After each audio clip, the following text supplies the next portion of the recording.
Midnight on Earth podcast with your host, Jake Weaver. Engineered by Cedric Swan.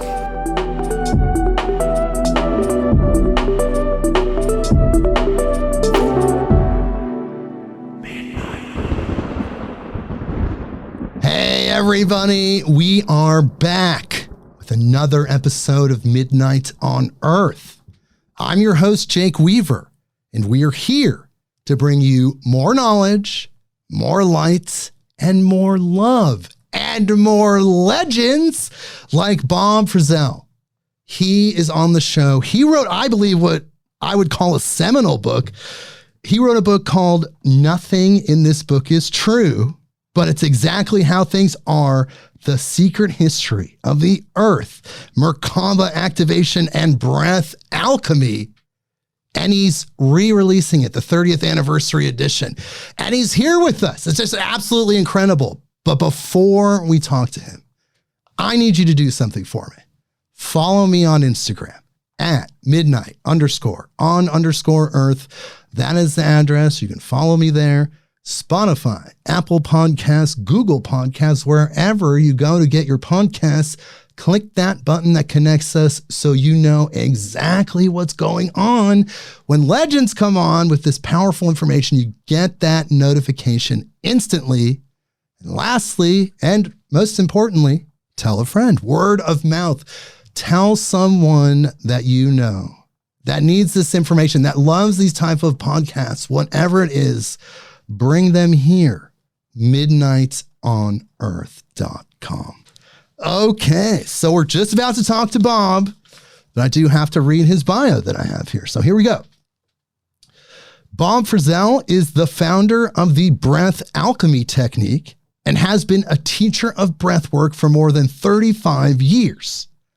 A senior student of Jim Leonard in breathwork and Drunvalo Melchizedek in The Flower of Life, he is the author of several books, including Catching the Ascension Wave. He currently lives in Sonoma, California, and he's here with us today. Hello, Bob. Hello, Jake. Oh, Glad my to be here. God. Wow. All I could say is your book, this re-release, is amazing. I have not read Catching the Ascension Wave, but I did read this book. And it's shocking, it's startling, it's amazing. It's such an incredible story. And really, it just combines all the aspects, all the best information that channelers, new age people, metaphysical people have received, whether they got it from you or it's all the information coming down at the same time. It's all in there. What prompted you to re-release this? To re-release it? Yes. It's been 30 years and I've come up with a lot of new material. And I was just at a certain point wondering, well, what do I do with all this new material? And to be specific, relative to the early edition, and that's an edition that just caught fire overnight. I mean, it just became an overnight sensation. Totally to my surprise, because I didn't think anybody would buy the book. I mean, who am I? I was unknown, not an author, all that stuff. Over 500,000 copies. I just want to tell the listeners, over 500,000 copies in print, 26 languages. It's a huge bestseller. It went viral before the term was even there because there was a frequency of truth. Something attracted everyone to this book. Yeah, well, it certainly surprised me, I'll tell you that. But I just was wondering at a certain point, what do I want to do with all of this new material? And the new material is relative to the early edition. There's 12 completely new chapters in this 30th anniversary edition, completely new chapters. And so, I just came to the conclusion that, yeah, the book was an overnight sensation. It's done really, really well throughout the years. It continues and all that. But it's still not up to speed the way I would like it to be. I guess there's a bit of a perfectionist in me, and I thought, well, what I would really like to do is take the opportunity to take out what I think is not working, or at least is not working for me, and replace it with where I am today and what I've learned throughout all of these years. And I'm really glad I did it because I do feel this is going to sound awful. I do feel like I've hit a home run this time around, and Oh man, and the it's bases were amazing. probably loaded too. It's amazing. Yes, you had that foundation, and we all grow and evolve as human beings. We get more downloads, it expands on the previous information.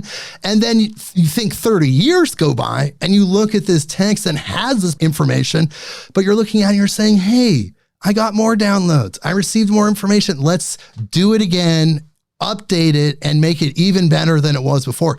Yes, you hit a home run. Myself reading the book, I was captivated. It's one of those books where it's like page turner. You don't want to put it down because it was written very well. It flows very well. Well, that I'm really glad to hear because that is exactly what my intention has been throughout all of this. You can't put the book down. Sorry, that's the way it is. And what that's the kind of book that I love. I just wow, it's just so exciting for me on a personal level to get so enthralled into a book. It could be late at night and you go, come on, just one more chapter. And after that, come on, just and you find yourself staying up until way, way longer than you intended to, but you just can't put it down. No, it's amazing in that way. Yes. Yeah. Well, thank you for sharing that. That's the kind of feedback I love to hear. And I do love your enthusiasm, by the way. How could I not? Goodness sakes, Well, I have I'm sorry. I just want to say thank you. Go ahead. Well, what I would really like to hear, Jake, is if you can share a little bit about what this book has meant to you. Okay. And I that's a question that I really like to ask, and just I'd like to sit back and listen to what you might have to say about it, and maybe we can expand on that a little bit. Well, I will say the biggest thing right off the bat, it's an affirmation. If you're a person like myself that has been studying esoteric, the occult, the paranormal for close to 30 years, then you know what you have been exposed to that maybe didn't have that vibration of truth. You're like, okay, that was an interesting story. That doesn't seem legit. And then you're going through hundreds of stories, thousands of stories, and then you have the vibration of truth with the ones that you do feel are real. Like, wow, that feels like a real experience. All of the stories and the things that you related in your book had that feeling. So then it related back to the other stories and similar things I had learned that's related to those topics that you cover. And then it just felt strengthening, like an affirmation. Also, it was hopeful because no matter how the story unfolds, there is a higher purpose to all of it, and it's all moving forwards towards love.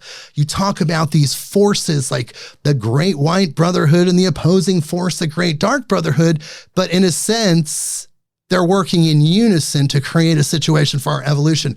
There's so many different things that really just honed in on the fact that no matter what's happening, no matter how strange it gets or how weird or dark it gets, there's a light. We're moving towards something bigger, better, a different bandwidth, and so many other things it affirmed with my beliefs and understandings. In that way, it was very amazing.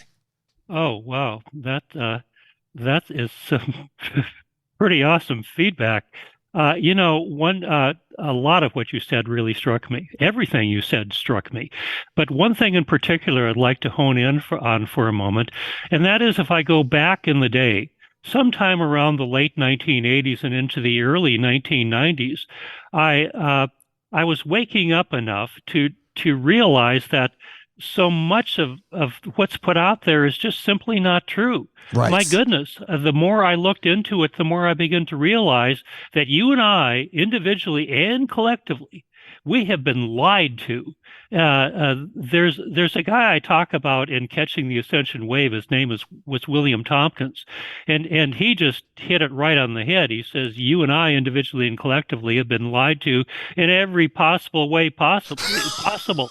Everything about our educational, he just went on with it, and I cannot disagree with it. I don't like to be lied to, and so I'm definitely what you might call a truth seeker. I would absolutely call me a truth seeker, and And that in combination with the generalization that there's missing information now that I need to become aware of. This is way back in the day, back in around 1980s, late 80s, or about 1990.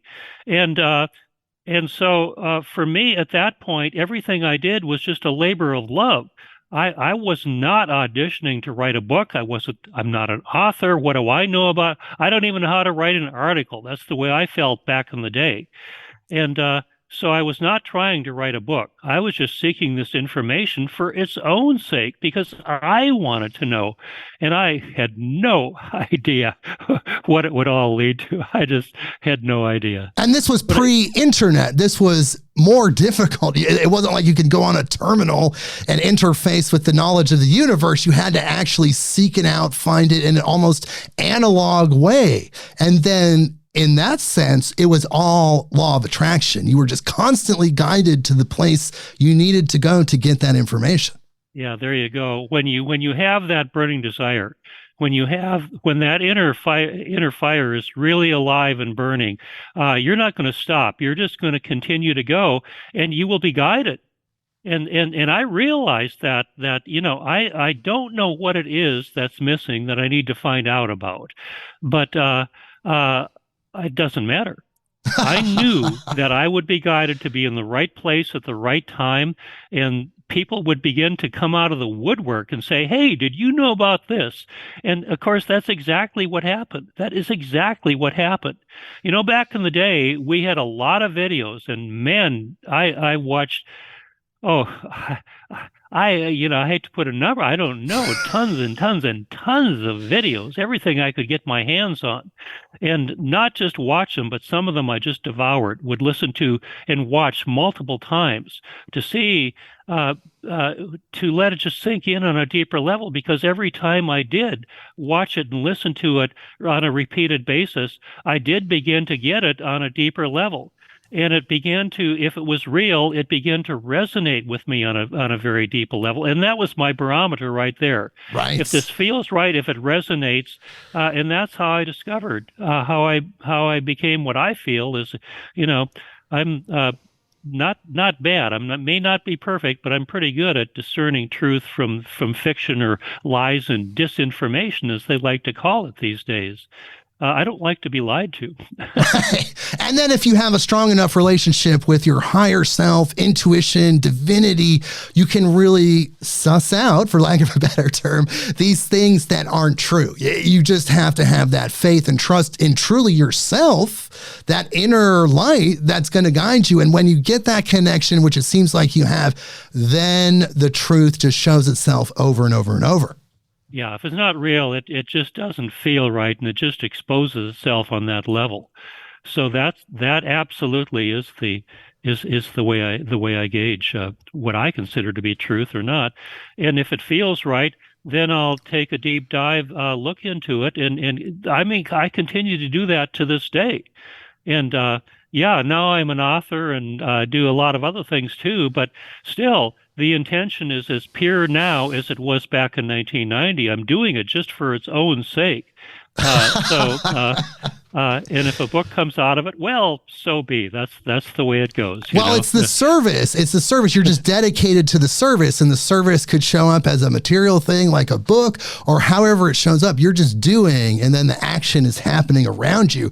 But I want to ask you, this book, even if the 20 chapters or more that you've added, those original chapters were still, it seems, light years ahead of its time in 1994. Now, we know the initial reaction was strong because he sold a lot of books, but then how did it affect general consciousness? It must have seemed like alien language itself because it was so high vibrational. Well, I think the timing was good. The timing was right. It was a time back in the 1990s where there did seem to be, I don't know if I'd call it a great wake up, but a lot of people were just waking up. And it seemed to correlate with the internet. Perhaps the internet was a part of it. Well, yeah, for sure. And so it just happened to catch that wave. And I'm really, like I said, I was totally surprised that it did. I'll tell you something, Jake. I had, go back to 1988, Okay. and I had a client who came to me for a series of breathwork sessions, and she revealed after about her fourth or fifth session that not only was she an author, but she was also keeping a very detailed diary of of our sessions, of our work together, and she suggested that we co-author a book. And I kind of went gulp. I didn't tell her, but I'm thinking, who, me? Well, I don't know what to say. I'm not an author. I don't even know how to write an article. So then she talked a little bit more, and she finally told me that, well, we don't have a publisher, but what we have to do is write a proposal and then use that to go find a publisher. And I used that as my excuse. The fact is I was just scared out of my wits at the thought of writing a book. A published author in my book, man, they were on a pedestal higher than, well, a very, very tall mountain. I could never climb that mountain. That's really where I was at the day. I didn't tell her this, but I made an internal decision. I decided that the only way I would ever write a book is if an author, if a publisher comes to me and asks me. Right. And of course, I thought I was safe, but that is exactly what happened 4 years later. Exactly what happened. And the book itself was revolutionary, though. Like, people must have been shocked and startled. The initial reaction with so much aggregated high frequency information aggregated in a really processable way, there must have been a very strong reaction. People must have been very moved and contacting you, I'm sure, en masse. Oh, goodness sakes. I was receiving an average of 50 handwritten notes per week. Wow. So going to the mailbox every day became an exciting adventure. It was just, this is really happening. I'm continually wondering. And then on top of that, I find myself getting on a plane, going somewhere virtually every week. And it was, well, I'll tell you, it was exciting times for sure. I bet it was very enthralling because you were, honestly, let's be honest, living in service. You were doing what you were divinely guided to do, and that's an exhilarating feeling. But was the general response activation? Were people feeling activated by your material? Is that the general consensus of all of these letters? No, they were. It was like, thank you so much for writing this book. This book has really changed my life in a positive way. This book has transformed my life. It was that kind of mail. Oh, wow. And, so they were activated by love. There was some love happening, and knowledge was happening. Yeah. I was, the least of my intentions is to become anybody's hero, but that's kind of like the way it was showing up. It's like, and all the time I'm just sitting there thinking, well, thank you so much. And I did respond. I did answer these handwritten notes. And I'm just in addition to saying thank you, I'm just thinking, well, but it's just me. And I'm just a person, just like you. Yeah, it's just the information. It's the information's I found powerful. Something that really captured my interest, and I'm so pleased to hear that it's done the same thing for you. That was basically my attitude right there. I think that we all, as humans, understand that there's a chunk of our history, actually a gargantuan chunk of our history, that we have been disconnected from. Now, in your book, you talk about how we were disconnected from the Akashic records at a certain point. But what happened in a general sense for people that are just lost, wondering and feeling that we have this story that stretches back hundreds of millions of years? What happened? What would you tell those people? Like, what happened to our history?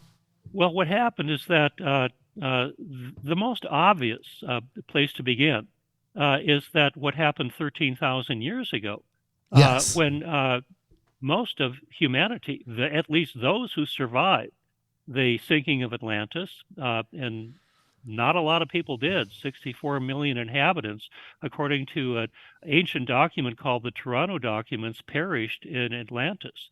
They went down with the continent. But there were some survivors. The Mayans were survivors, for example. They're shown rowing away in their lifeboats. So most of the people died. But those people who did survive, except for a very few of them, they had their memories completely erased. And we can get into, and I intend to get into, why they had their memory erased. But before we do, Jake, if you can just imagine, what if you woke up this morning and you didn't know who you were or where you were or any of the rest of it? And you're walking around in a strange room and you pick up something that previously you knew were car keys, but today you don't have the foggiest idea what they are, what they're for, or what a car is, or any of the rest of us. And you're back to square one. Wow, total amnesia. And then you're relying pretty much on instinct and then like local cognition. What's in your direct experience? Well, if we go back in the day, 13,000 years ago, the caveman experience resurfaced, and I don't know, but when you're doing the caveman thing, you're back to square one, and that's figuring out what fire is and how to build one and how to hunt and like that. So what happened there? Why did it get erased? Why did our memories get erased? Yes. What happened there in a nutshell? I know there's a very big story behind it, but yeah, there's a big story. But to give it in a nutshell, what happened is that we went through what you might call a null zone for about 3.5 days. And that is where the magnetic field just goes away. And what has been clearly discovered, the Russians found this out the hard way with their cosmonauts, and that is that if there's no magnetic field for a period of about 14 days or more, you go nuts. You lose your memory. Oh my God. And so this was a big problem for the cosmonauts, but it was perhaps an even bigger problem for humanity way back in the day, 13,000 years ago. And so that's how the survivors just ended up with no memory, and how I give the details on how it took about 7,000 years or so in order for us, you might say, to dry out enough behind the ears so that the lost memory could even begin to be restored.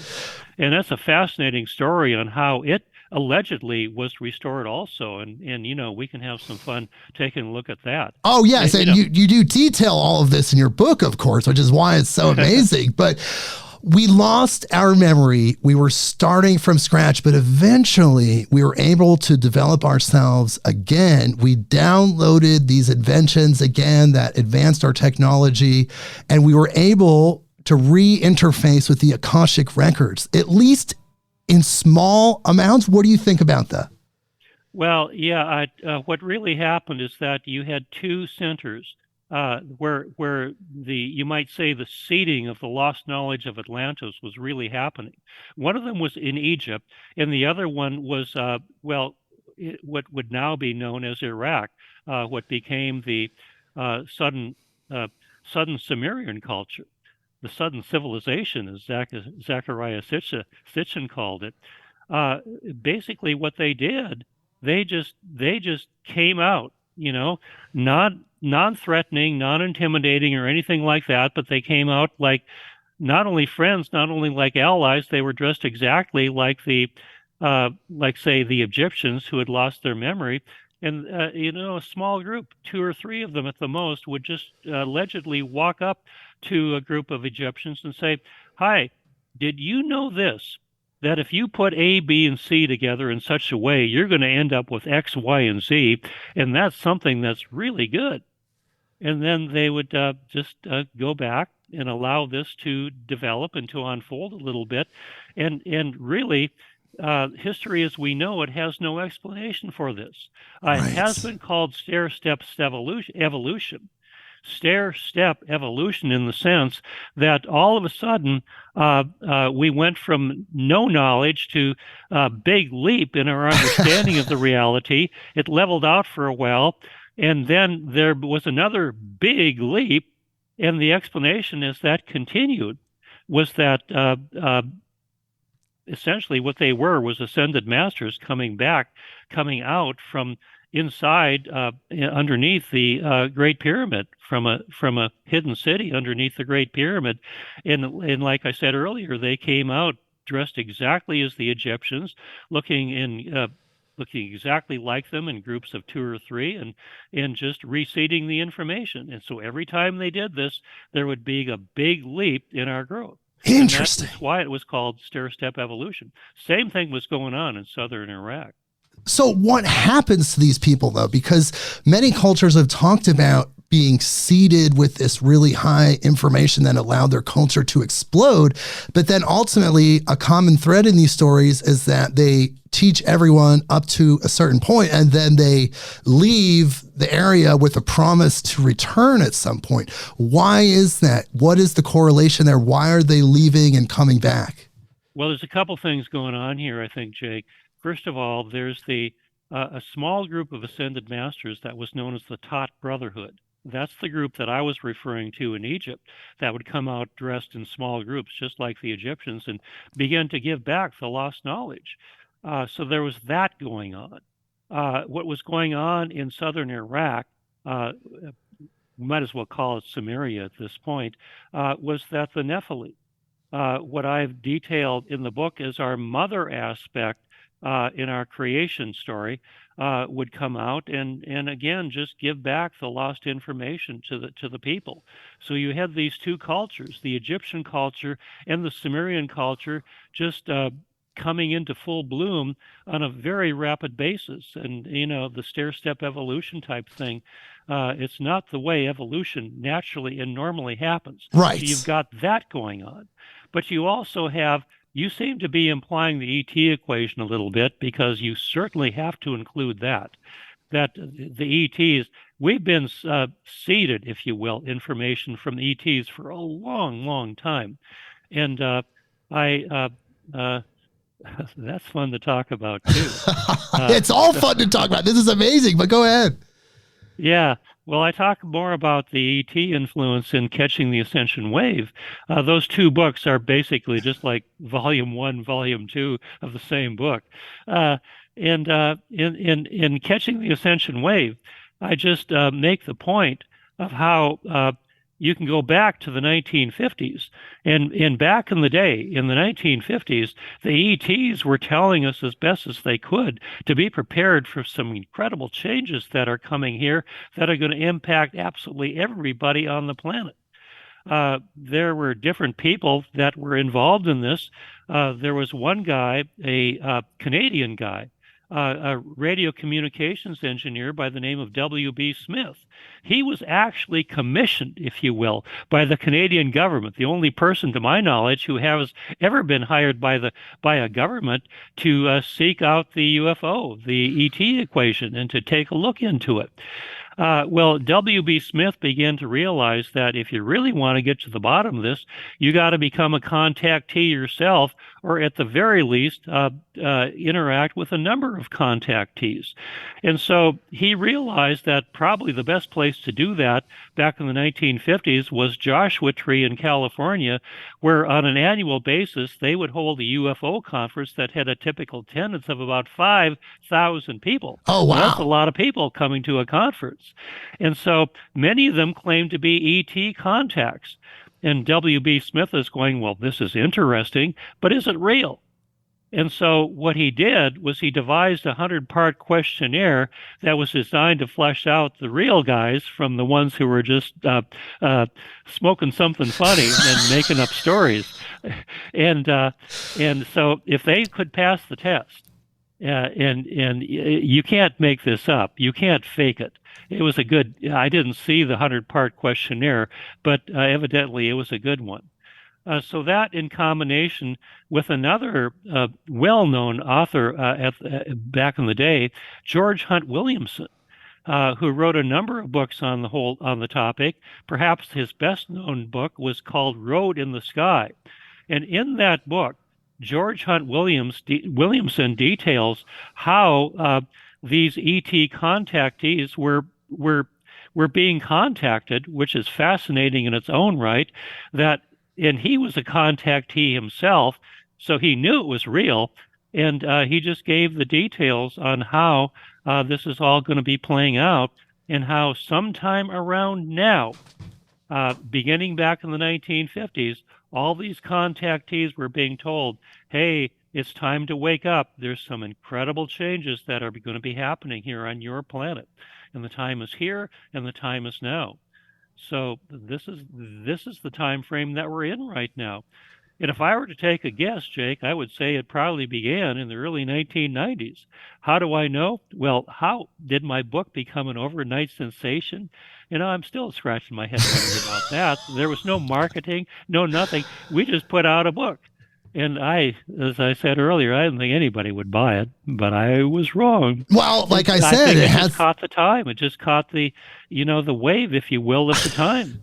Yes, it was information that needed to be processed by the conscious mind of humanity, because what I've learned, especially with my podcast, it has a huge reach, is that if you can impress ideas, new ideas, especially if they're rooted in love and growth and truth, if you can impress these ideas on the general collective consciousness through individual people, then that will attract more people. That energy gets out there somehow, and then the people find it because it exists.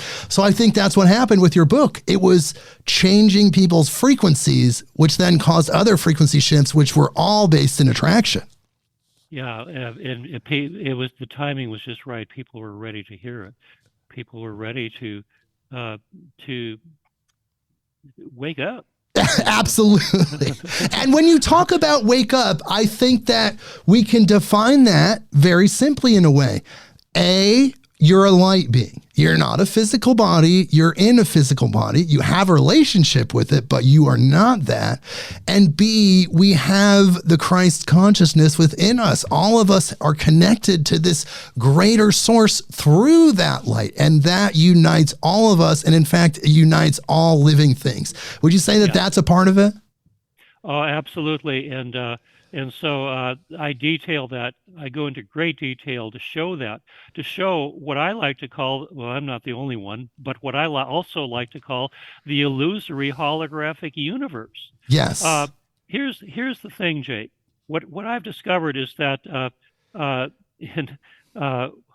think really to this day, one of the great discoveries, and I'm certainly not the only one, but that I go back 13,000 years, and I give the details in the book on how and why we fell as a result of the sinking of Atlantis and all of the rest of that. But what happened is that, losing our memories, starting from square one and taking about 7,000 years to begin to wake up again, what happened is that we moved from unity. There was a time in our ancient past when I think we actually were in a pretty decent form of unity consciousness, where we perceived the interconnection of all things, the oneness, the holographic nature of the universe. But when we fell and started coming back, we lost all of that, and we became our mind. Well, the mind was never, ever intended to be our master, always and only a faithful servant of our consciousness. Right. And what is our true master, as is always intended to be, is our heartfelt connection to Source. You and I are perfectly functioning holograms of the one Creator, because that's all there is out there. In my books, I go into great detail showing through the universal language of sacred geometry how it all just came out of an original photon. And everything from that original photon is a fractal or a holographic representation of that. And so that's, and the only thing that's really real out there is the consciousness that goes with it. Everything else is an illusion. One of my favorite sayings is infinite consciousness is the only truth, the only truth. Everything else is illusion. And so it just becomes, well, in my view, so exciting to really begin to get a grip on that. Well, absolutely. But go ahead. I'm sorry. Yeah, here's the punchline. What I really want to get to. So the mind is polarized. And what I mean by that, it sees good and evil consciousness. This is right, that's wrong. And if a certain person or a situation does not conform to our mind's idealized version of how it should be, what we do is we judge it. We make it wrong. And usually there's a whole lot of charge, or a significant amount of charge, between the I'm right and you're wrong, that sort of thing. And what that does, it locks the energy in place, and we become stuck and deeply immersed, even more than ever, in our reactive mind, which is not who we are. And so we need to be shown. And there's only one way that you can show the mind, and that is logically. Sacred geometry is so good because it's pure logic, one step after another. The mind can really grasp and really get what sacred geometry is telling it if you present it right.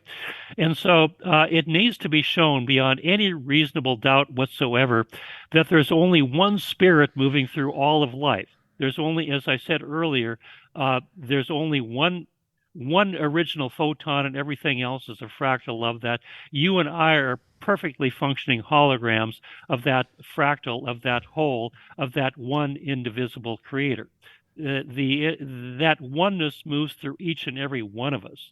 And the shift begins to happen when you're able to show the mind and convince the mind in such a way that now it can begin to understand and cooperate what the intuitive side has been trying to tell you all along.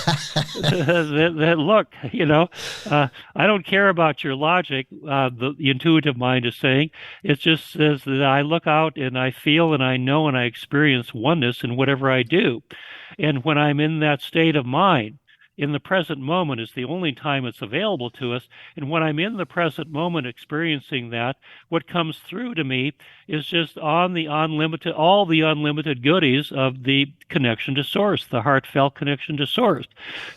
Unlimited inner peace and joyfulness and creativity and inspiration and compassion, the good things like that. You're not living life conceptually. You're not living life a day late and a dollar short. You're in the present moment living the experience of life. But you can't just jump from one to the other. You've got to show the reactive mind so the two sides can come together and begin to communicate. Previously, it was like a bad marriage where there's no communication, and even if one person is speaking truthfully, the other person can't hear it.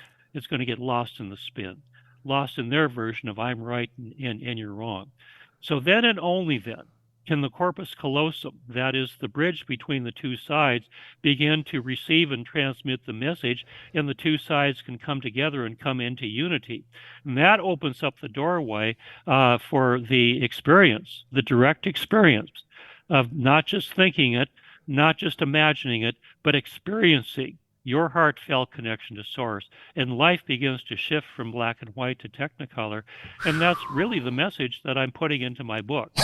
And I think it's kind of a positive message, don't you? I absolutely agree. I'm just blown away by everything that you're saying. And it brings up a couple questions. One question is, what about accelerating that experience individually with things like psychedelics? Because there are studies that show that some psychedelic substances do make the left and right brain communicate together in a way that's not normally a part of our conscious experience. And then also in other cases, it gets us out of that logical mind and puts our consciousness in the higher self automatically, without meditation, without going through trainings. Whether that's beneficial or not is up to the individual, but that happens.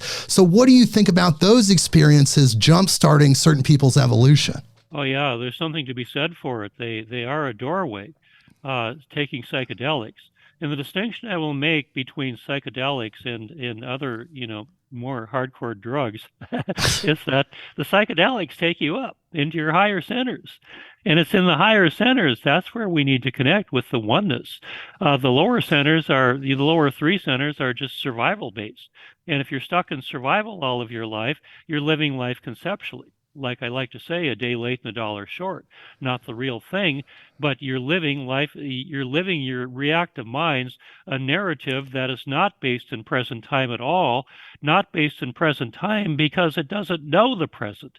It doesn't know the present because it sees the present moment through the eyes of the past, through the eyes of the unresolved emotional trauma that everyone, to at least some degree, and in some cases physical trauma too, that everyone to some case degree, experienced as a child. And we get stuck in that. And until we unravel that, ain't much going to happen except keeping you stuck in your reactive mind and living life conceptually. And so the next question would be, well, okay, how do you begin to unravel that? And I hope you're going to ask that. Yeah, well, how do you? What would be a good way? Now, thank you for asking. Some people would say that psychedelic therapy is a good catalyst for that, but of course, not everyone can handle that type of therapy. Yeah. But then that's where breath work comes into play, because breath work is so natural. What other means would you recommend? Well, let's just complete the whole thing about psychedelics. Sure. So no doubt they do have their value, but the thing is that you're gonna come down again too. Right. And so it's not permanent, but it is that doorway. It can show you, and it has shown many people the possibility. And then the question for many people has become, well, how to discover that on my own without taking the psychedelic? Exactly. I want to close another loop here too, Jake. Sure. And that is comparing the psychedelics that take you up to the other drugs, the hardcore stuff like, let's say, just pick out cocaine and heroin for a couple examples. That's black magic. I tell people that's black magic, but go ahead. Yeah, they take you down into your lower centers, and so they keep you trapped. So that it's important to make that distinction between psychedelics and what I guess I call the hardcore stuff.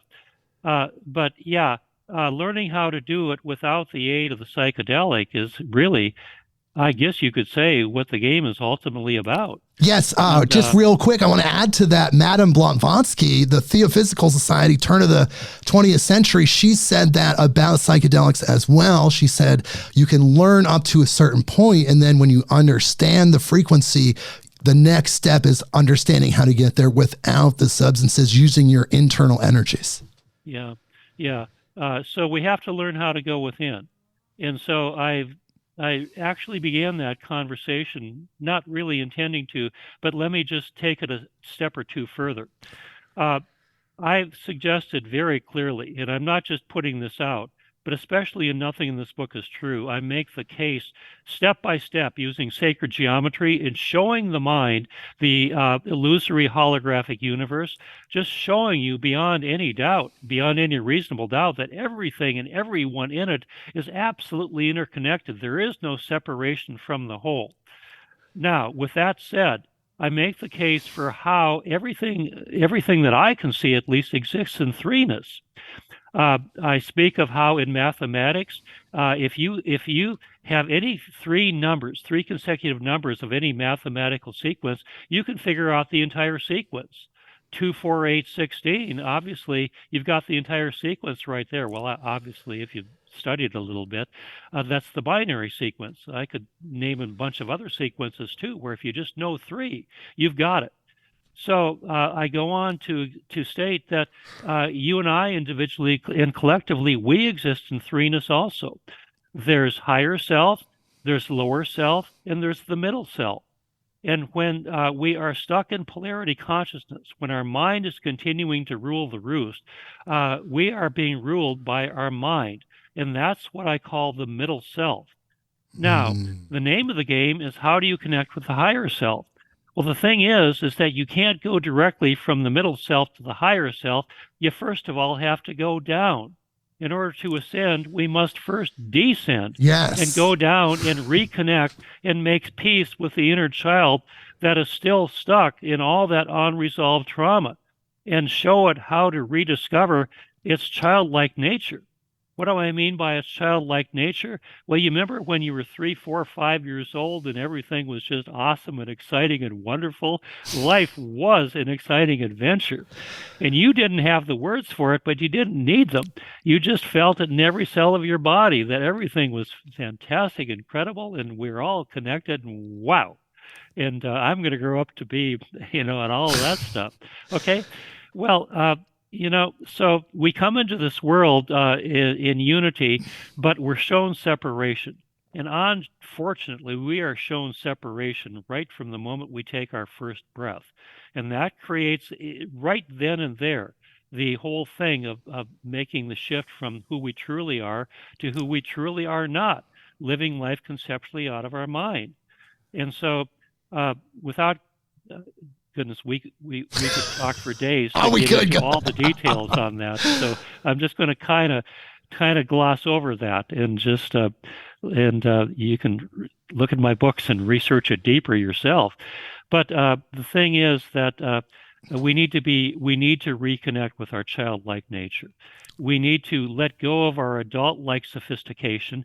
We need to let go of how it took about 12 years to reprogram us into fully being captured in our reactive mind and thinking that that's life, and where we can be easily manipulated and controlled and have been for a long, long time. And so we really need to go down, learn how to do that. Heal the inner child is what it's been called. Reconnecting with the lower self and resolving that unresolved trauma that has been keeping us stuck in the reactive mind. Because here's the bottom line on all of this, Jake. When you and I are living life reactively out of our mind, it perfectly blocks us from our heartfelt connection to source. And so, like I said earlier, the mind does not know the present moment because it's stuck in seeing the present through the eyes of the past, through all this unresolved emotional issues and physical trauma for many people too. And until that begins to get resolved, there is no present moment.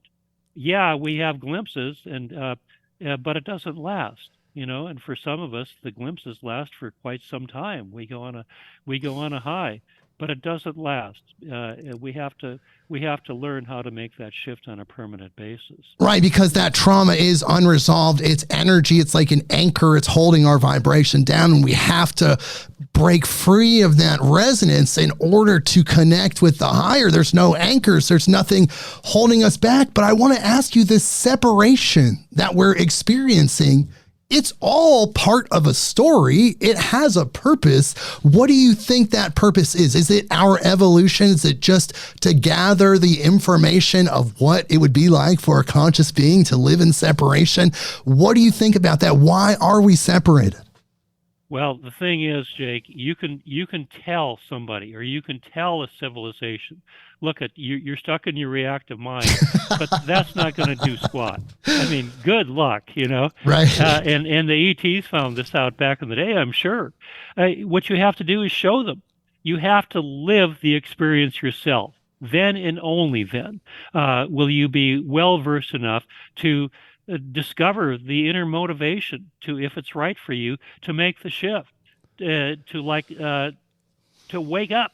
And I mean to wake up on a grand scale.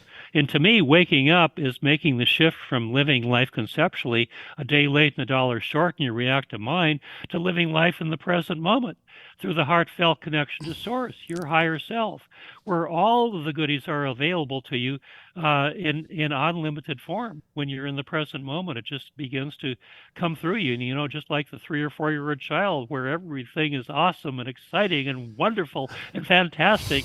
And every day is Christmas. And, oh, boy, can't wake up to get on with the day. And like that, And you're just truly in a state, an exciting adventure. Yes, you're in a state of resonance with nature, much like the Aboriginals that you talk about in your book that would just manifest things because they were in a different type of dimension. We would do that in that same way once we get back in sync with things. There's so much that we can unlock with the power of the mind, the power of manifestation, how energy and matter relate to each other, and the power of thoughts. There's so much there. And of course, we were talking about the separation, but we also have all of this help. We have angelic forces, extra dimensionals, if extraterrestrials that also flow between matter and dimensions. We have all of this really positive help assisting us.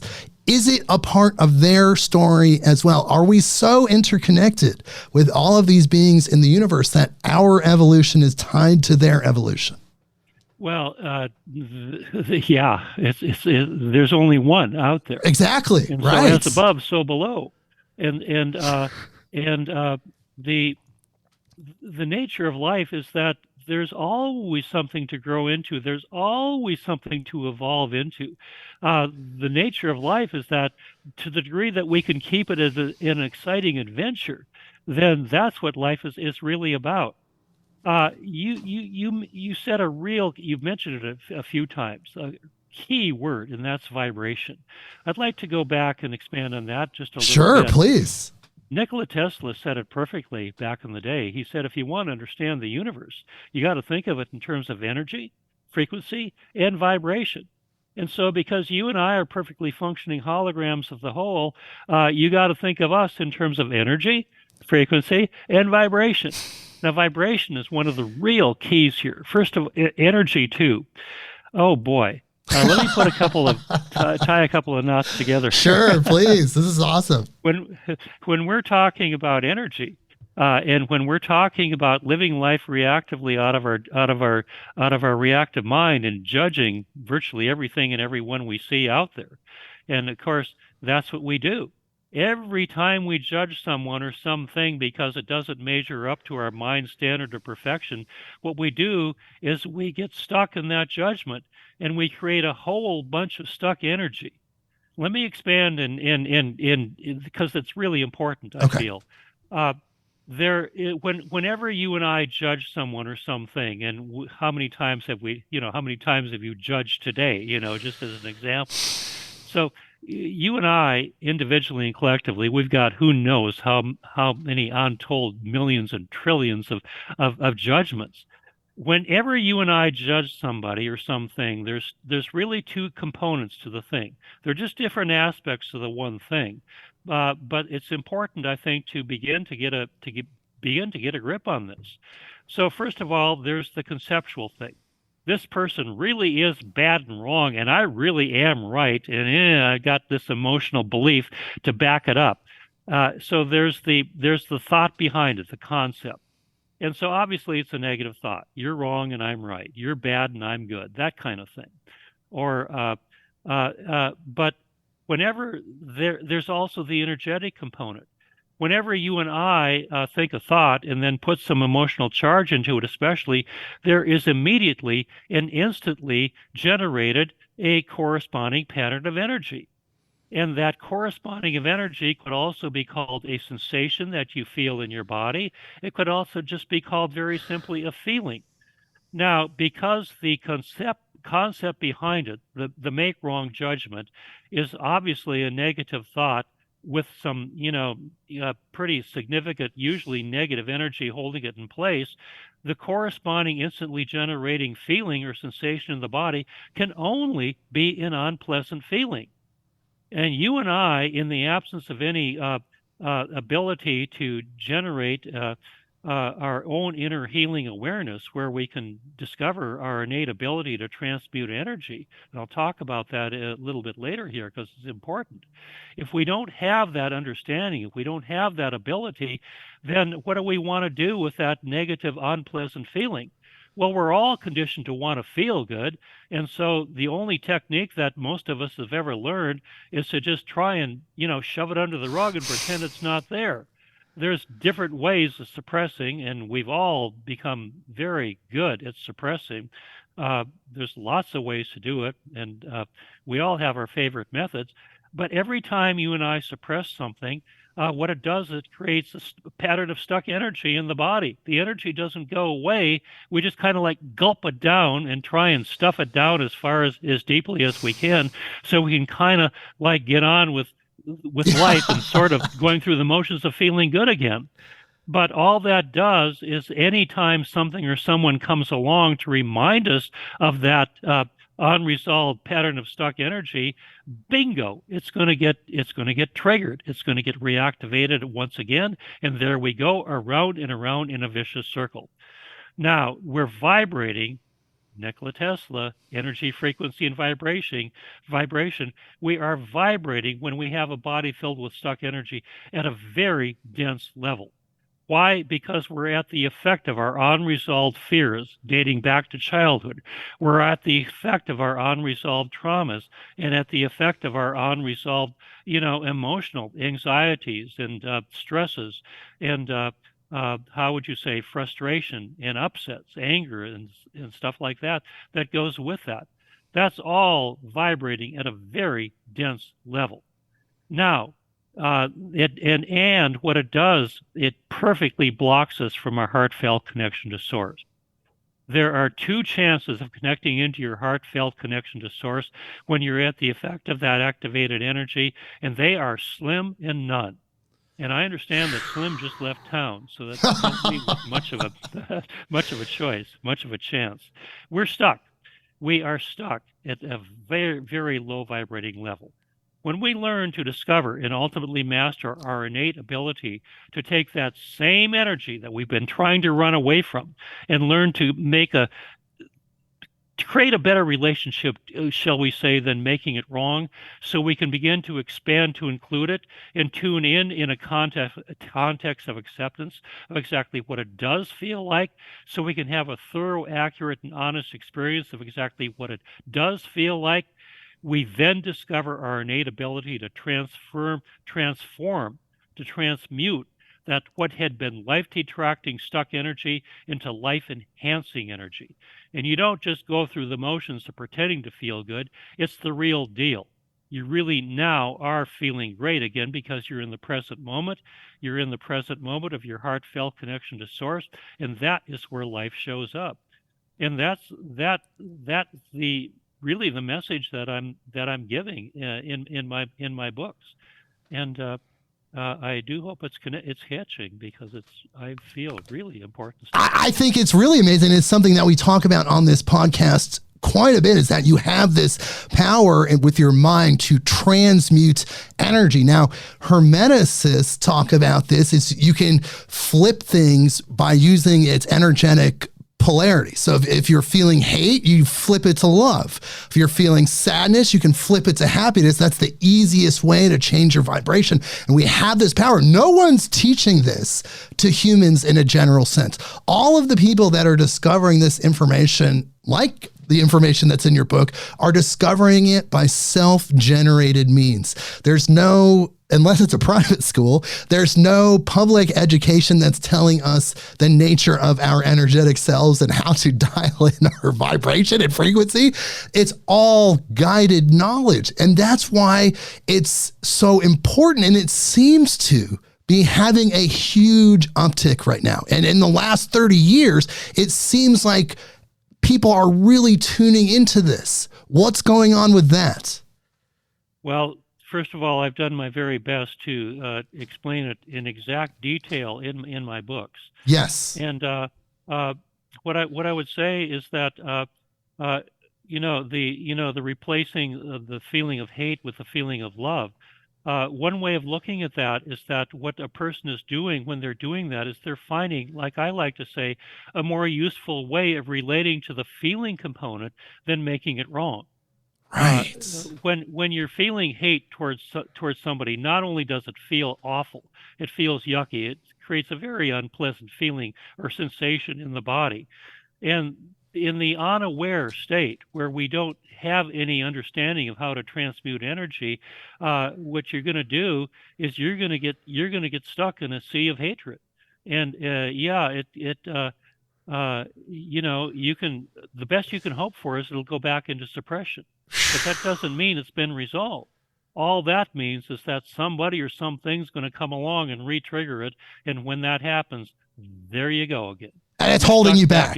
It's holding a person back from their development. And you think about those people that are having really hard times in their lives, and they've told stories about almost being at death's door, suicidal, and then some frequency comes in, and some people will describe it as an angel or Jesus or whoever is related to their cultural deity. And this frequency will come in that will break through the despair, and somehow they hook onto that frequency to change their life. What do you think about those stories? Isn't that interesting that in those density states that some people have intervention, energetic information that can actually change their frequency? Mm-hmm. Well, yeah, absolutely. There's different forms of that. There's the way I did it, where I painted myself into a corner with no way out. And the only way out was I had to wake up. That was way back in the day. So you can do it the way I did. And a lot of people have done it that way. But very interestingly, I've taken a pretty good look at what people call near-death experiences. And that's essentially what they come back saying. Maybe the best one I've seen anyway. What's the guy's name? He wrote a book called Saved by the Light. I'm not sure, but I've had a lot of guests on my show that have had near-death experiences. Well, anyway, this is a very well-known person, and his name will come to me. It's just, I'm just throwing so much stuff out there. Sometimes names just, what is that guy? Hey, I'm loving it. It's fine. People will look it up if they really want to know. Well, anyway, what people commonly report in coming back from a near-death experience is they go through the panoramic life review. Yes. Where their entire life, in absolute detail, stunning detail, holographic detail, nothing is missed. Everyone you've ever encountered with in your life is, and there they are. And you get to see from their point of view how you interacted with them. Not for the purpose of making you wrong or blaming you for anything, but for the purpose of just, lifting the veil and begin to experientially understand and realize who your true nature is and all the rest of that. And for the people who came back, they came back totally transformed. And I've had the pleasure of working with some of these people as clients. And it's so much fun working with them because they're already there. Right. And in a very significant way, they're already there. And not to say that they weren't pleased with our interaction together, because they were. But that's one way of, and then, almost another takeaway from what you just said there, Jake, is that sometimes it has to get so bad, the dark clouds have to get so thick, hovering over you to the point of where it doesn't look like there's any possible way out. That kind of sounds like a near-death experience in a lot of ways. Then and only then do you find it within you to surrender enough to allow the ascended masters, the angels, the guardians, whatever you want to call them, who've always been there, but you couldn't hear them because you were so stuck in your reactive mind and judgment and all the rest of that you've done a pretty good job of blocking any message that they've tried to give you. But now, all of a sudden, there's nothing left to hold on to. It's gotten that bad. And you just spontaneously begin to open up. I think that's happened to a lot of people. It certainly has. And in general, it seems like everyone is waking up. We're talking about waking up, but we're seeing it across the board. So many people are having these interface experiences, whether they're with ascended masters or angels or extraterrestrials. It's becoming very common in the dialogue of normal people to talk about. I shouldn't say normal, but these used to be very fringe topics. People don't understand that weren't around back then. That now this is all mainstream information. So there, in a sense, to me, that is some indicator that there is an ascension happening, that collectively we are raising our vibration. Well, there's the thing right there. In my books, I detail not only the personal transformation that we must make, that we really have to make if we are going to catch this ascension wave. But you see, the thing is that you don't just get to leave this world. You got to, first of all, wake up enough to realize we've created a mess here and we're going to have to clean this thing up. And it's not as impossible. It's not the impossible task that it might seem. But there is a wake-up call, because the extended vision, if you will, of waking up is creating a critical mass so that the Earth can make the leap. Yes. But it can't. So what is the Earth? Well, last time I checked, there were quite a few billion people living here on the planet. And so the Earth consciousness is a function of our consciousness. And so for how many years now have we been stuck in separation and judgment and make wrong and all of that? As we wake up and begin to discover and experientially live and practice the oneness that is the ultimate truth, then the Earth is able to wake up too. Planet Earth is able to, at a certain point, reach its critical mass, which is nowhere near a majority, but just that critical mass. It might be as low as 10%. I don't know exactly what the number is. But the Earth has got to reach that critical mass. And so how does it get there? Well, the way it gets there is that you and I, the best thing that we can do to facilitate the planet in reaching that critical mass and waking up is to wake up ourselves and to like Tesla said, you've got to be the change. You've got to step into and live and be the change that you wish to see in the world. You don't just talk about it. Talk is cheap. Unless you're living it, unless you're out there doing it, what good is it? And so I think that's the shift that we're all in the process of individually and collectively making. Yes, I totally agree. I don't mean to cut you off. I just want to add to that is that personal development, it seems, is the only answer because, as Aldous Huxley would say, we only have complete control over ourselves. It's the only part of the universe that we have control over. So personal development is the only answer. And strangely, and tell me what you think about this, strangely, there's some layer of reality where it's just you and source. Because like you said, everything goes back to source. It's all one thing. But on one of the many layers, it's you and source. So when you change, the universe changes. Now, how that happens, it's a mechanics I don't fully understand, but on one layer, that does happen. You and I are perfectly functioning holograms of the whole, whether we realize it or not. We're perfectly functioning holograms of the whole in the asleep state, and we get to play the game that Alan Watts coined. He's not the originator of this, but he told the story beautifully in one of his books. We get to play the game that is called the game of hide and seek. And that's the game where God pretends that she is not who she really is, but is just you and me stuffed into a body, living life out of a reactive mind and just going through the motions, pretending that that's life. In other words, if you're God and you're in perfect awareness of who you are all the time, well, that's exciting and exhilarating. And at a certain point, it might become kind of boring.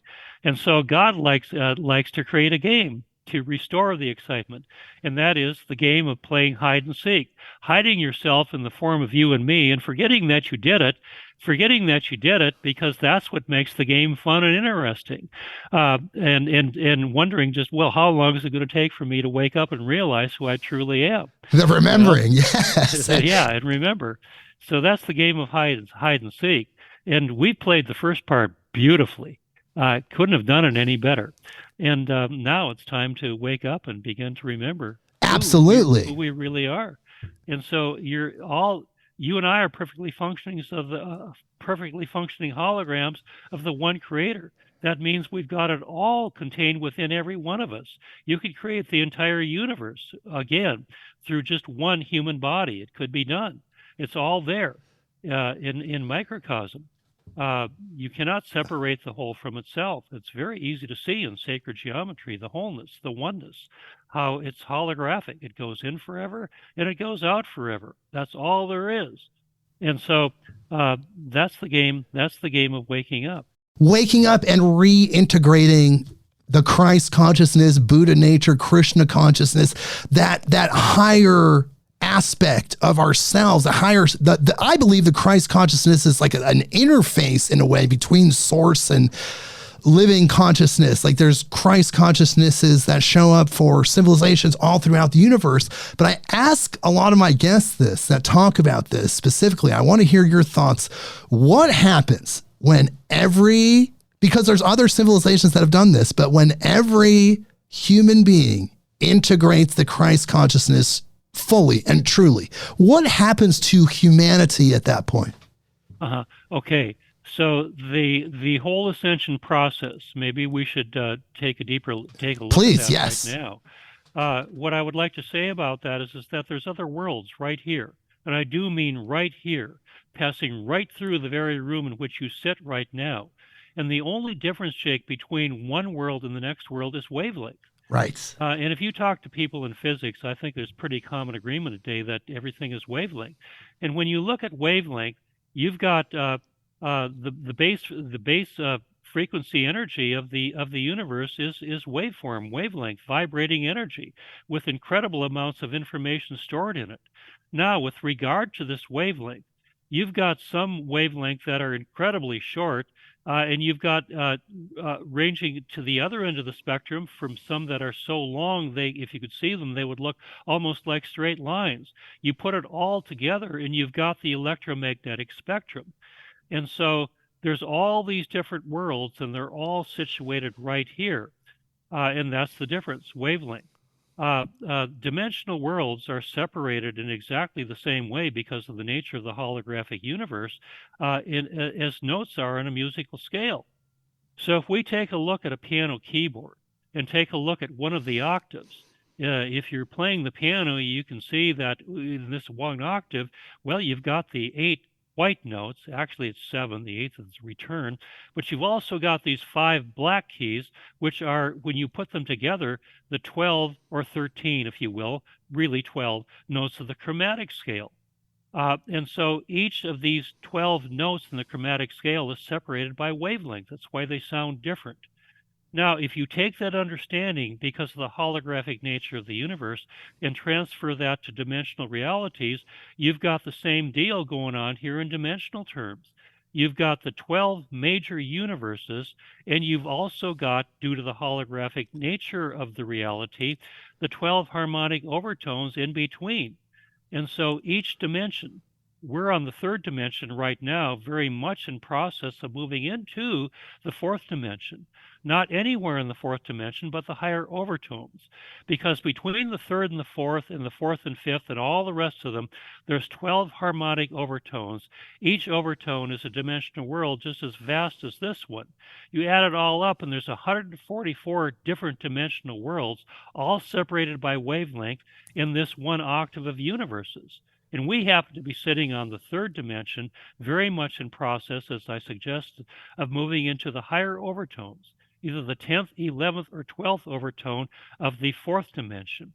And to go back to the 1950s, when the ETs came in to communicate through their contactees, this is exactly what they were saying.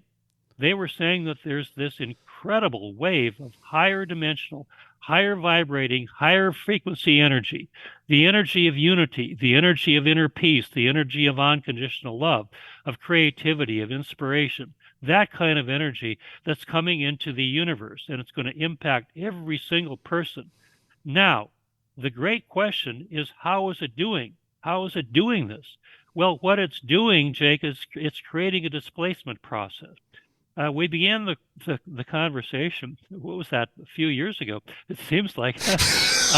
We began the conversation talking about how I discovered, woke up way back in the early 90s, how we've been lied to in all these different ways. And so there, without going into great detail on that, I'll let you read my books. There is an enormous awakening, but in the process of awakening, you've got to be shown. And that is, there is a displacement process that's being generated here. And what I mean by the displacement process is that all the darkness, we have to clean up the mess we've made individually and collectively. All the individual and collective darkness is now coming out of the shadows, and it's being brought to the surface. And for a lot of people, this is creating an internal, for a lot of people, it's creating a bit of a crisis. For some people, many people are creating a crisis, because if you continue to fight it, if you continue to resist it, you're going to get caught in the resistance principle, which is a universal principle which works unerringly. You're going to get stuck. You're only get more of what you don't like and more of what you don't want. If you want to learn how to transmute this energy, it's actually a great favor that's being done for us, this displacement process. In other words, the individual and collective darkness that is coming out, it's coming from behind the shadows. If it's operating from behind the shadows, it's just unconsciously impacting us individually and collectively, individually and globally. And there's not much we can do about it except stay stuck in it. But when it begins to come to the surface and we begin to become an awareness of what it is, then we begin to learn that staying stuck in resistance is not going to work. You have to make friends with another universal principle that I like to call the harmonizing principle. And that's the principle that says if you can begin to find a more useful way of relating to the feeling component of this reactivation that's happening inside of you, if you can begin to find a more useful way of the reactivated, let's say, fears and unresolved traumas and whatever that is beginning to come, well, not just beginning, it's coming up for a lot of people. If you begin to go into it and begin to find a more useful way of relating to it than making it wrong, so you can feel it in a context of acceptance, in a context of creating harmony with it moment by moment, you can allow yourself to have a thorough and accurate and honest relationship. And it's that thorough, accurate, and honest relationship is where you discover your innate ability to transmute that energy. That's really the essence of my breath alchemy technique. To what I've just described here, I add a very useful and a very powerful process known as circular breathing, which connects you to source energy in such a way that it begins this process. When you begin to feel and to experience all this source energy, commonly it's called prana. It is the energy of life. It's life force energy. Life is not possible without it, and we do take it in, but in intensely small amounts, never enough to begin to discover our innate ability to transmute energy. But when you learn to do it in a harmonious way through circular breathing, and your body is infused with all this high vibrating energy, well, it just naturally begins to lift up anything that's less pure than that to give you an opportunity to revisit it so you can make peace with it and transmute its energy. It's what I call breath alchemy, and it's shall I say, a very useful way. And it's something that you developed over 30 years. Energy. Yes, the breath alchemy, you've developed that over 30 years. And this is the culmination of all that. But I just want to unpack a few things that you just said there really quick. So really what you're saying is that it's very important now, all of us individually, for the collective, to integrate the shadow experiences, the things we're running away from, the traumas, to go back in there with the high frequency perspective. There's techniques to do that, but you go back in there and reintegrate those experiences, transmute them, because they're just anchoring us. They're holding us down. Now, and then when we do that, it affects the collective. And then we look collectively at the humans as one entity, and you see the great things that we're accomplishing, and you see the vile darkness. In order to fully ascend, we have to, like you said, bring that to the light, but then transmute that collectively. We have to purge it, yes, but in order to do that, we have to transmute it. And that's all about it coming to the light. And it is hard for people. You can't transmute it when you're still at war with it. It just can't be done. And so the thing is all that on an individual level, all that stuck energy that we've been carried around, as I said earlier, that's what perfectly keeps you from the present moment, from the heartfelt connection to source, your higher self. And so it's pretty difficult, next to impossible. But we have to do it. But it is happening. Now, some people will say that because the earth is evolving, like you said, that in a way, our ascension is inevitable. But you're also saying that we are so tied to the earth that we have to do our part in order for the earth to evolve as well. Is that absolutely really what's happening, or is it inevitable? No, that's a good question. That is really a good question. At some point, yeah, it's inevitable. But the question is, how smooth or how bumpy is the ride going to be? And I think that's a kind of important question. Let me just go back and close another loop here. Sure. We suggested, actually, you brought it out earlier in the interview about how on the grand scale, you've got the Great White Brotherhood and you've got the Great Dark Brotherhood. They, on the surface, are opposed to each other in every conceivable way. The Great White Brotherhood is composed of 72 orders, and they're ranging from the order of Melchizedek to the Rosicrucians are in there, and there's 72 of them in all. I don't know them all, but I don't want to get into all of that. Let me just say that collectively, the Great White Brotherhood is committed in every way possible to do everything they can to bring us into the light as quickly as they possibly can. But then that's counterbalanced by the forces of darkness, which you could call the Great Dark Brotherhood. And their job is to do everything they can to keep us stuck in fear and limitation for as long as they possibly can. And so it seems like there's this eternal struggle going on.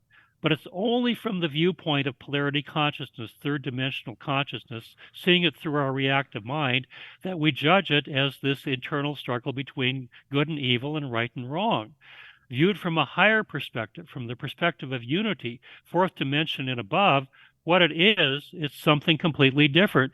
There's only one spirit moving through all life, and these are just two differing aspects of the one spirit working together, because they're creating the right timing for us to move.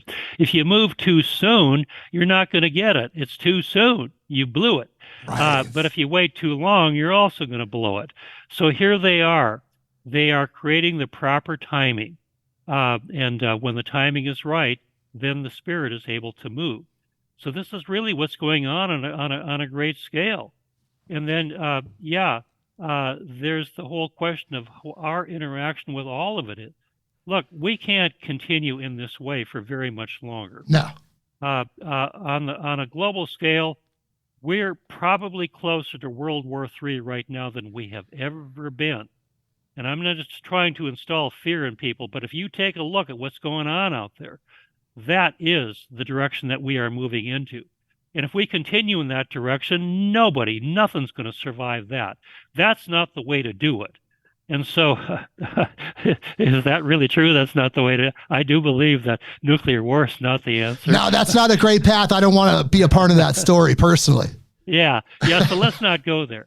But it's one thing to say, let's not go there. And then the question becomes, well, how do we do that? And I just keep coming back to, we got to wake up. Yes. And as we are waking up individually and collectively, we are creating the critical mass, and we're creating a much smoother ride from one world into the next. And that's what the ascension is. It's on an individual level. You could define it as moving from your reactive mind into the heartfelt presence of your higher self. And on a global scale, what it is the vibratory rate is becoming light enough so that it's resonating with higher dimensional energy, where the shift can easily and naturally take place. And when you and I are in this shift, in this dimensional shift, and we wake up one day in the higher overtones of the fourth dimension, what we're going to discover is very quickly that you and I, individually and collectively, have just won the game of life. Yes. One of the great documents that I've uncovered in my research, I just had to. It's called The Law of One, and it is so good. This came forth, it began about 2.6 billion years ago from our good friends on Venus, who went through their ascension 2.6 billion years ago and became fourth dimensional. Not all of them made it, because that's the usual scenario. In fact, only about a third of them made it into the higher worlds. And they became known as the ancient builder race. And they are the ones who ventured out. They came to Earth and established a colony in Antarctica. It's still there under the ice, and the ruins of it, that is. And they went out and they ventured into our local 52 star cluster, and they built all sorts of interesting, pyramids and discs and obelisks and domes and good things like that, where people can live, like on the moon, for example. Richard Hoagland brought this back forth in the 1990s. He showed the ruins of some of these artifacts on our moon. And it's true, they're really there. It's been confirmed and verified through the Secret Space Force. This is really stuff, really real stuff. And so the ancient builder race collectively are a collective entity that calls themselves Ra. But Ra is this collective entity known as the ancient builder race, and it is Ra, through the ancient builder race, if you will, that came forth with this incredible document called the Law of One. And what the Law of One says with regard to ascension is that the distinction that you might like to look at between third and fourth dimension is that on the fourth dimension, you're going to find life to be at least 100 times more harmonious in every conceivable way. 100 times more joyful, 100 times more creative, 100 times more inspirational, 100 times more, you name it, it's there. 100 times more beneficial in every conceivable way than even your very best moments here on third dimensional Earth. And I just like to ask the question, now, do you suppose that's worth shooting for? Kind of like, duh. Yes. Maybe. Absolutely. We need to. It's so critical. Right answer. It's so critical because we want to survive. We want to grow. Life is for expansion and fuller expression. We want to be a part of that. Absolutely. Life is intended to be an exciting adventure. Yes. And Helen Keller said it perfectly. She said life is either an exciting adventure or it's nothing. And I think 100 times more harmonious in every conceivable way. We're just going to realize very quickly that we have won the game of life when that's going on. Now, how do you get there? I'll go back to the Law of One. It is so good. And they say you don't have to transform into a perfect saint right here and right now in order to ascend. I'm not a perfect saint. I don't try to be. I just do the best I can. And what the Law of One says is that if you're committed to the greater service, the greater service is doing the right thing, being of service to others, coming from your own full cup so that you can be of service to others. If your vessel is empty, you got nothing to share. But if you've been doing the inner work and your vessel is brimming with, unconditional this and that, in other words, the energy of source, then you've got something that's worth sharing. And if you can share that true version of yourself more than 50% of the time, let's just pick a number and say 55%. If you can be your true self as much as 55% of the time, you can fall back into the rut 45% of the time, and then you can go back into judgment and making people wrong, as long as you know that you have the ability to transmute that energy again into life-enhancing energy, because you know who you are. They say that's all you need. You don't have to be perfect. You just need to be more than 50% contributing to the greater good, doing the right thing, being out there, being who you really are, helping people rather than hurting people. In other words, making the distinction between being of service to self, which is what's in it for me, and who cares about you. I'll stop all over you just to get what I want. That does not work. No way. To being of service to the greater good, to doing the right thing.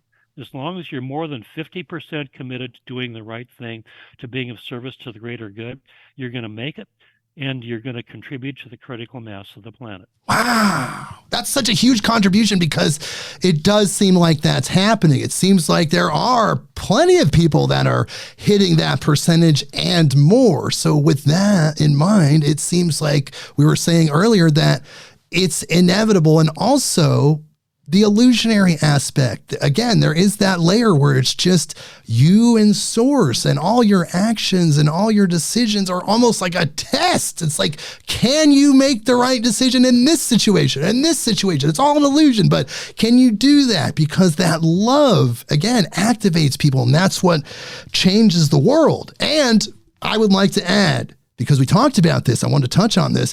We are creating our own reality. It's our programming that literally maps the reality that we live in. It maps the matter that makes the reality. So if we can get a hold of that power, and you talk about this in your book, if we can get a hold of that power collectively, then we're in those higher dimensional overtones where we can manifest this, manifest that, whatever we can think of, we can create, and we're in that beautiful, joyous place of just infinite love.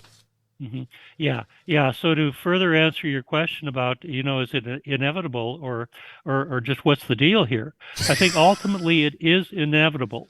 But here again, I'll just go back to, as I said earlier, the question is, how soon and how bumpy or how smooth is the ride going to be?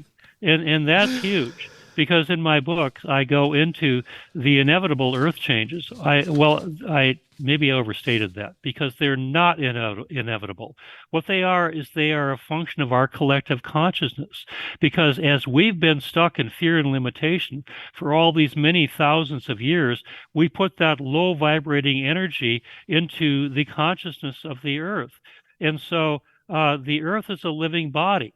And so just as your own body is going to speak up in ways that you wish it wouldn't if you abuse it long enough, heart attacks and cancer. And, I just submit that all illness and all disease is a function of our collective unconscious, our individual unconsciousness, and how all that buildup of stuck energy in the body is inevitably going to create something that does not work very well in your life. And in the interim, it creates a life that's just, kind of like reduced to going through the motions. And so we need to raise, first of all, our own vibratory rate to the point to where we can liberate when we can transmute that into life-enhancing energy, and in so doing, pass that on to the collective consciousness and raise the vibratory rate of the earth. Because if we don't, yes, the dimensional shift at some point is inevitable, but there's going to be earth changes like you've never seen. There's going to be a pole shift. There's going to be a solar flash that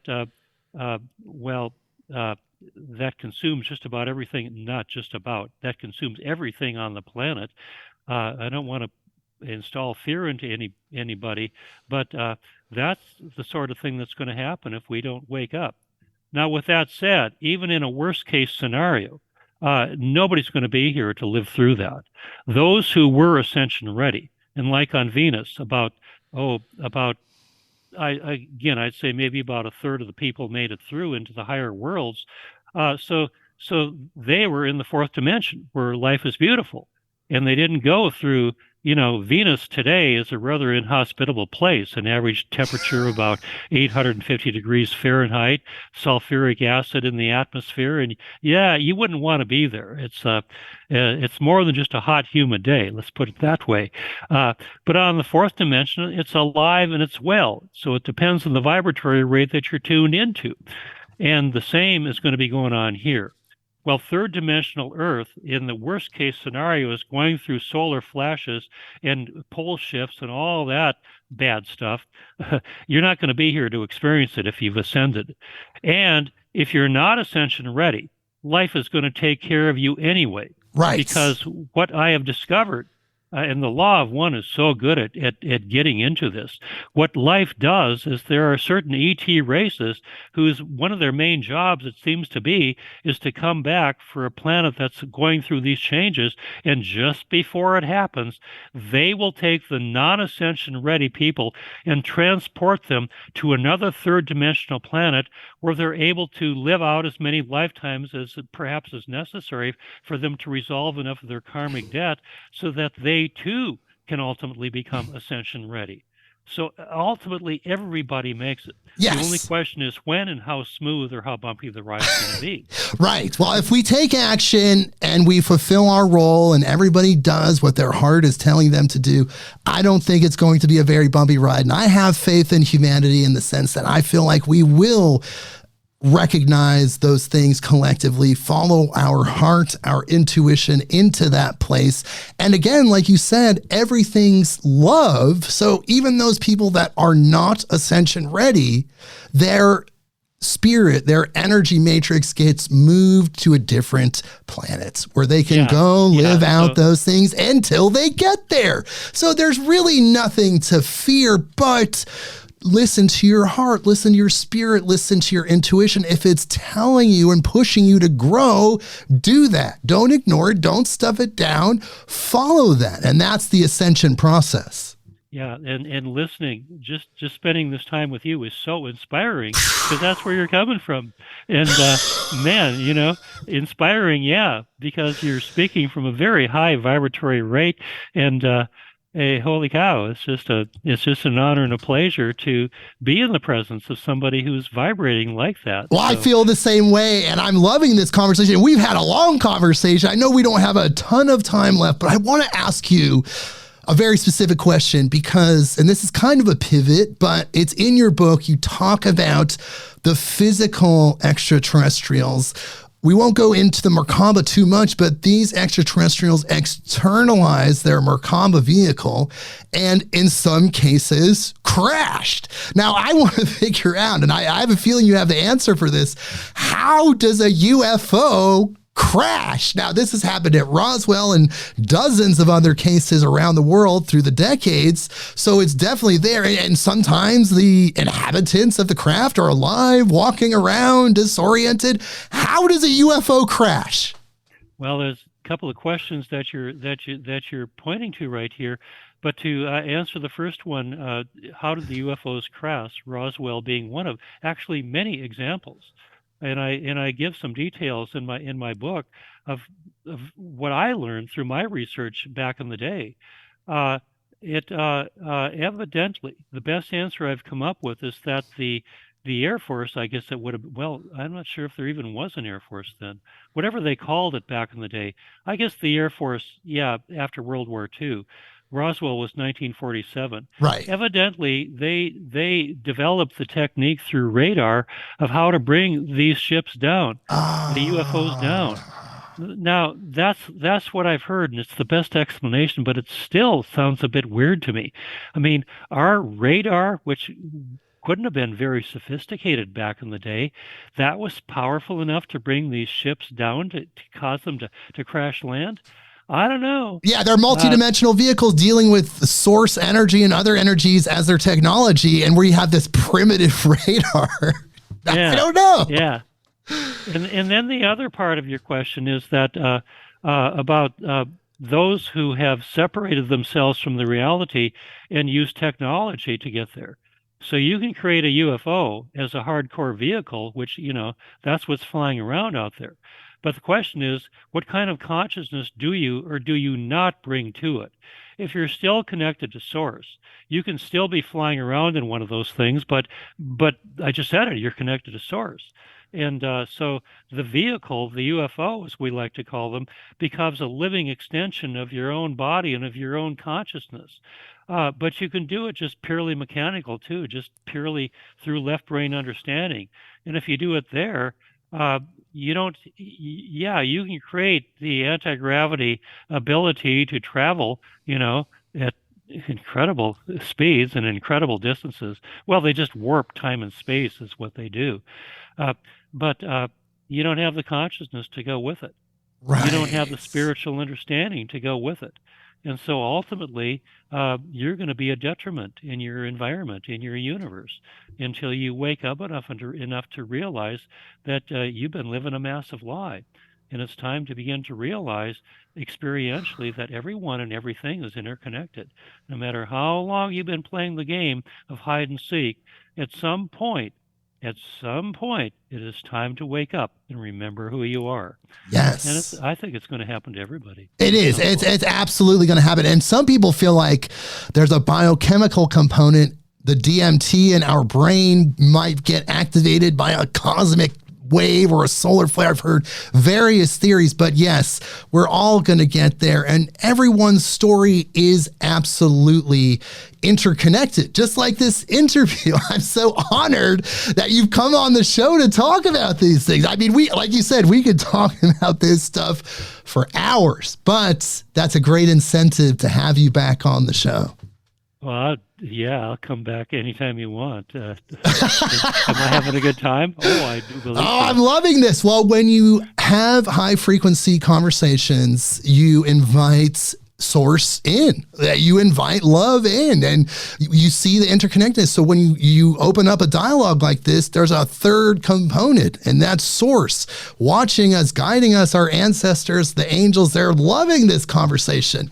And even if The UFOs didn't crash. There was something there bringing them down in order for us to evolve. The technology that we got from it, it's all strangely, it's part of the human story. I personally, Bob, have seen a UFO with my own eyes, totally sober, beautiful night. I saw a UFO that looked like it was being driven by a teenager. It literally flew in, skidded on the surface. Like you would see it like slamming on the brakes, like, and then stopped and then, maintained normal speed. I was like, wow, did somebody give the teenager the keys to the car? Because that looked a little hairy there. Well, that's the way they do it, and good for you that you've actually seen that. Oh, I've seen dozens. I've seen hundreds of UFOs. That experience. I haven't seen one live yet, but I've seen plenty of videos, and yeah, that's the way they do. They just go zigzag, stopping on a dime and doing whatever the heck they want because it's anti-gravity. Yes, I've seen hundreds of UFOs in my life. I know of UFO hotspots in the Northwest. I live in Portland, Oregon, so I know UFOs hotspots in this area, and they just seem to be coming down more than ever, showing themselves as we get through this ascension time, which is so beautiful. Yeah. Yeah, in Catching the Ascension Wave, I go into it in more detail than I did in Nothing in This Book is True, about the secret space program and all that's going on, beneath the covers, shall we say. But there's plenty of whistleblowers who have come out. And are they telling the truth? Well, here again, I just go with my inner resonance. Does it resonate? Does it feel right? Does it vibrate? Yes or no? And if it does, well, I take it and look at it deeper. And if it doesn't, I just let it go and go on to the next thing. And in so doing, just try as best I can to uncover. And when you begin to take a deeper look at that, you begin to realize that to say that there's a two-tiered technology system on this planet, ooh, that's just a bit of an understatement. That's a bit of an understatement. It's almost like Atlantean level technology versus caveman technology. Now, that's an extreme kind of an analogy, but it does feel like that. And I often think about General Corso's book, The Day After Roswell. I believe him. I believe he seeded these technologies into major corporations that allowed us to have these technological leaps. I have a lot of audio equipment, and some of my audio equipment is connected with fiber optic cables. And I just often think about how, wow, there's a little bit of that extraterrestrial technology in my stereo system. That's so, yeah. Yeah, it was Colonel Corsi, by the way. Oh, Colonel. Quite a general. Okay, well, I gave him a promotion in this interview. Yeah, well, you did. He deserves it. He wrote the book called The Day After Roswell. Yes, and it's a most interesting read for sure. But that still just scratches the surface relative to the real space program. And when I'm talking about the real space program, I'm not talking about the tin can technology that NASA's trodden out for us. I'm talking about the real thing. Yes. And I'm just going to go out there and say that we've had this anti-gravity technology, UFOs, and the ability to travel. Well, William Tompkins, who the guy was 93 years old. I think it was in 2015 when he wrote a book called Selected by Extraterrestrials. And he's the guy who, as I referred to earlier, who just came out and said, we've been lied to, folks, in every conceivable way possible, including the two-tier technology system. And he was there, been there, done that. In World War II, it all began in Germany with the Nazis. Yes, they lost the ground war. They got beat pretty bad, but they won the space war, because evidently they came into contact with an ET race called the Draco Reptilians, who just gave them the technology, the understanding, the how to do that. And they not only that, they gave them brand new discs and how to use them. William Tompkins there were about 23, I believe the number was, of American spies who had infiltrated the Germans, the Nazis, during their secret space program, and including what they were doing down in Antarctica beneath the ice. And they came back with the startling details.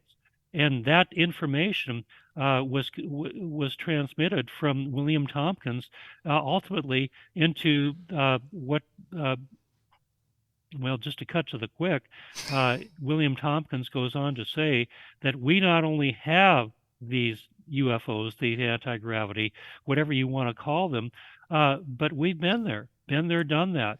He just threw it out there. Wow. Anywhere in this galaxy we can go, and not only this galaxy. He just said almost in passing. Now, this is a guy who says he was not a whistleblower, 93 years old when he comes out with this book, commissioned by the U.S. Navy to do all of this, including commissioned by the Navy to at least begin to reveal the truth as he know it. He claims he was not a whistleblower. He was authorized and okay to talk about this stuff. And this is what he had to say. And I gave those kind of details in Catching the Ascension Wave. Why? Because that is so fascinating and so exciting to me. I just had to take a deep look into it. And when I do, I guess I just have to write about it. Yeah. Well, we're grateful. I'm going to say we're all grateful. And we're very grateful for the re-release of your incredible book. Nothing in this book is true, but it's exactly how things are. The Secret History of the Earth, Merkaba Activation, and Breath Alchemy. We're very grateful for that. And I want to tell people where to find you as well. This is easy, people. BobFrissell.com, BobFrissell.com. You can go there. You can learn about his books, including Catching the Ascension Wave. You're a spiritual being having a human experience, and he has classes. So if you want to interface with him and learn from him directly, that's all available on the website. Bob, can you tell us very briefly just a little bit about the classes? Well, for, I don't know, 20 some years, goodness sakes, I gave a weekend workshop called The Flower of Life. I gave it all over the planet, Australia, New Zealand, Europe, all over North America, to many thousands of students. But I'm not doing that anymore. What I did was I put it all on video. So there's an online video course there that not only goes into all the details that I gave in the Flower of Life course, but the illusory holographic universe, all the sacred geometry stuff, and all the details that I've become aware of for Ascension. That's there. It's called the Flower of Life. Igniting Your Inner Light. Yeah, the Flower of Life workshop, Igniting Your Inner Light. But in addition to that, I also like to talk to people. It is so much fun to have a 30-minute free consultation with people. So I give anybody who's interested, and I like them to have read my books first so we can pretty much be on the same page, to, if they want to, schedule a 30-minute consultation with me. And in it, we take a deep dive look into, how can we, how can is there some way I can help you to, just raise your vibratory rate? Wow. And the answer is, yeah, there is. This is where all my online work comes from. And I give my breath alchemy sessions online. I don't do them in person anymore either. It's all online, all on Skype, which works great. Yes. So I've got clients from everywhere, all over the planet, doing breath alchemy sessions, and they come to me as a result of taking a deep dive look in for 30 minutes to see if this really would be the right fit for them. I'm not trying to sell anything to anybody or convince anybody of anything. It doesn't work that way. It has to be both of us coming from our 100% intention, from that inner burning desire, that fire that is lit from within, and we bring that together. And in that context of unity and wholeness and completion, I can show anyone how to discover and how to master their innate ability to take all that stuck energy that's been doing them not much good, if any, that's been living in their bodies, and to transmute it into life-enhancing energy that allows them to get on with it. Wow. So that they can live life in the present moment through the heartfelt connection to Source, their higher self. And as Helen Keller said, life becomes an exciting adventure. The shift is from it being nothing, is what she said, to an exciting adventure. And that's exactly what she was talking about. Wow. So that's for people who would really like to take the next step. And if you go to my website, I got, I don't know, about 15 blog posts that I think are really good. And I don't say that about anything because I'm pretty critical about what I put out there. And if I like them, well, chances are they're pretty good. So Well, I think the blog posts alone are worth taking a good look at. Well, your book is amazing. I'm sure the blog posts are amazing. I think it's beautiful that you do a free 30-minute consultation with people to see if the frequencies match. If frequencies don't match, that's also okay. But if they match, then you can continue. What an incredible conversation we've had, Bob. Before we go, is there anything else you would like to leave our audience with? We have an incredible worldwide audience, 185 countries in total. About 100 countries come consistently every week. Do you have a message for the people of Earth? Well, I think the message has been given here, and Yes. I'm so pleased and so honored to have been able to spend this time with you. And as I suggested earlier, such a pleasure to be in your presence because of the vibratory rate that you're coming off with. There's the answer right there. How can we learn to make that shift, and to learn to make that shift in a way that is really real, that we're not just going through the motions? This is not act as if, this is not pretend, this is the real thing. How can we raise our vibratory rate in such a way that it's now contributing not only to our own individual good, but to the collective greater good, so that we can get on with it and just discover as a species what life is really all about. And like I said earlier, we get to the fourth dimension, we're going to realize we've just won the game of life. Yes. We're living on heaven on earth because it's 100 times more harmonious in every conceivable way than even our very best moments here on third dimensional earth. So that's the message right there. Wow. Thank you so much for the time together. Well, thank you, Bob. It's been it's been an incredible conversation. I'm again honored as well to be in your high frequency presence. Our high frequency energies have allowed this incredible conversation to come through. And I just want to thank you again, Bob. Thank you so much for being here.